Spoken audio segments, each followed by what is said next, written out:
Mas fala, e a amada, hein?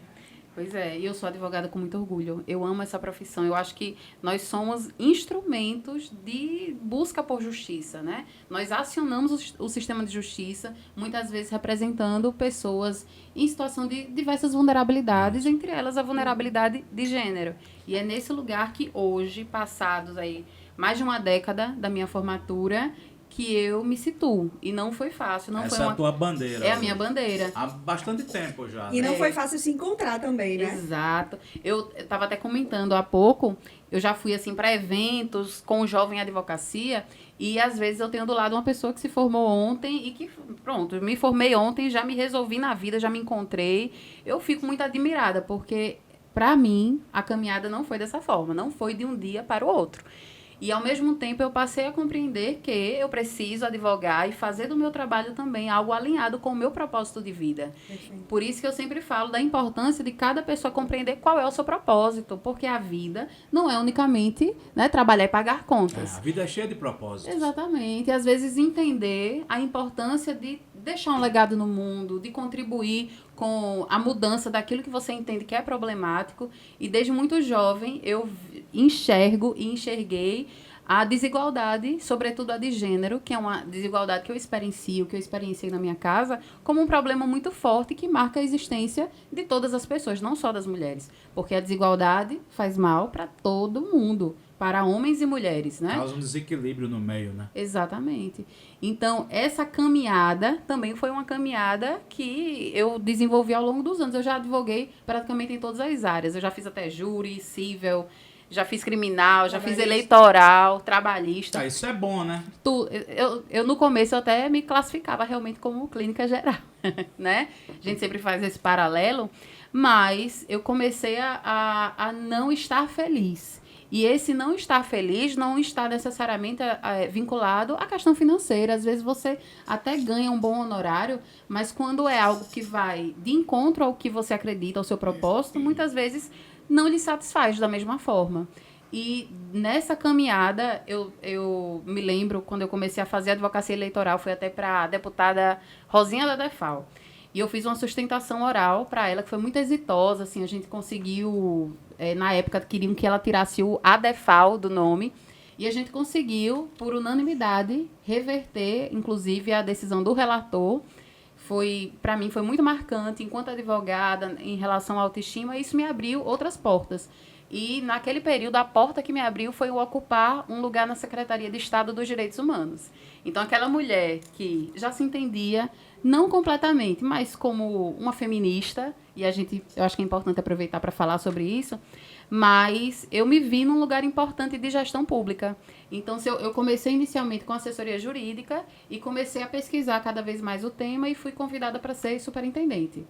E naquele momento foi realmente uma virada de chave. Aí tu passou a ver as políticas públicas aí de direitos humanos. Isso. Ver os problemas Exatamente. que acontecem a cada minuto, né? Exatamente. E de uma maneira macro, estratégica.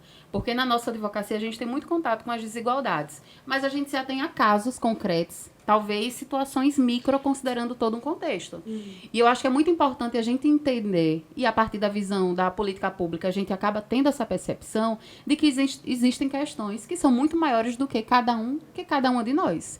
E quando a gente entende sobre essas questões das estruturas sociais, questões estruturantes ainda, como racismo, como machismo, isso nos faz realmente colocar um oclinho, uma forma de ver o mundo de uma maneira completamente diferente. E a grande questão é que a advocacia, em regra, o sistema de justiça, em regra, ainda não colocou esse óculos de enxergar o mundo e perceber nada. as desigualdades, sendo, portanto, instituições que reproduzem racismo, machismo, e como é difícil chegar para uma magistrada, para um magistrado e dizer: você está reproduzindo uma conduta machista, você está sendo racista nesse processo. As pessoas se incomodam, ninguém quer ser chamado de machista, de racista, mas a gente precisa entender que nós estamos falando de algo que transcende às percepções individuais e que nós, portanto, se nós não colocarmos esse óculos, a gente vai reproduzir na sentença, na petição, do advogado que chamou minha cliente de feia e, portanto, não poderia ser vítima de assédio sexual, da juíza que disse que minha cliente não precisava de pensão alimentícia porque as unhas estavam feitas. Então, é sobre isso, e foi nessa caminhada, eu acabei fugindo da pergunta, mas foi nessa caminhada, não depois... tem pergunta não, né? vamos nessa, é isso aí mesmo. Eu acho que o sistema, a advocacia em si ainda é uma profissão muito quadrada, muito machista, é racista, né? Assim, se tu chegar, por exemplo, quantos juízes, até colegas advogados vão te medir da cabeça aos pés se tu não tiver de terno. Que absurdo. Sabe, hoje eu detesto usar terno. Tem cara que vai no escritório todo quadradinho, parece o Bob Esponja. Sabe, passa o dia de terno, e aí, cara, qual foi o ato solene que tu fez? Pois é. Terno, gravata? Não, porque a gente que é da advocacia, né? E a solenidade é medida pela roupa. Tá, e tipo, né? não, mas tipo, se for um julgamento, uma audiência, né? Tipo, não, tu vai pôr um terno, uma gravata, né? Mas tu passar o dia trabalhando no escritório, às vezes recebendo até cliente que já é da casa, que já conhece, e o cara tá todo empacotado, né? Aí tu vê também juiz te medindo, até pelo fato também do machismo, de ser mulher. Sim. Às vezes você vê a mesma demanda, muitas vezes, tu vai despachar com o juiz, né? Ou até com a juíza, que ainda é pior, né? Nesse caso. E tu vê que ela recebe diferente o advogado homem do que recebe o advogado mulher, né? Aí, quando fala do racismo e dessas questões de gênero, tu imagina o quanto deve ser difícil tu ser preto, gay, por exemplo, né? E advogar, entrar nessa profissão tão hostil, né? Nesse meio, nesse sistema de justiça tão hostil, sistema prisional, tu imagina, né? Fóruns e tribunais.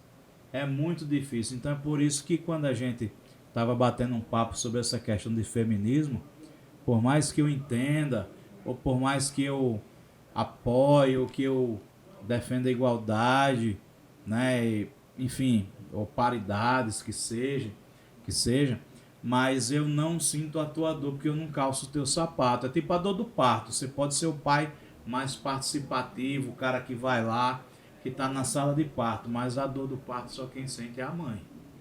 Então tem dores que só quem sente é a mulher. Só quem sente é quem está sofrendo, é o cara que é preto, é o cara que é gay. Né? Isso. É por isso que é tão desrespeitoso quando você desvaloriza a dor do outro ou da outra, porque você não sente. Não sente. Geralmente, pessoas que têm essa percepção, né, extremamente não empática, chamam a dor do outro de mimimi, de besteira. Isso é frescura, para que isso? Isso é exagero.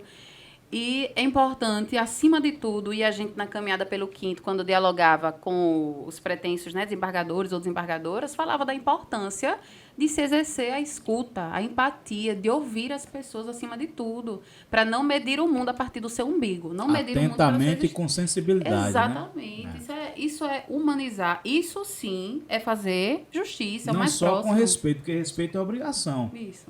Né? Tu se diferencia se tu tiver sensibilidade. E eu acho que uma das minhas maiores dificuldades no começo da carreira foi entender que essas violências iam acontecer no meu ambiente de trabalho.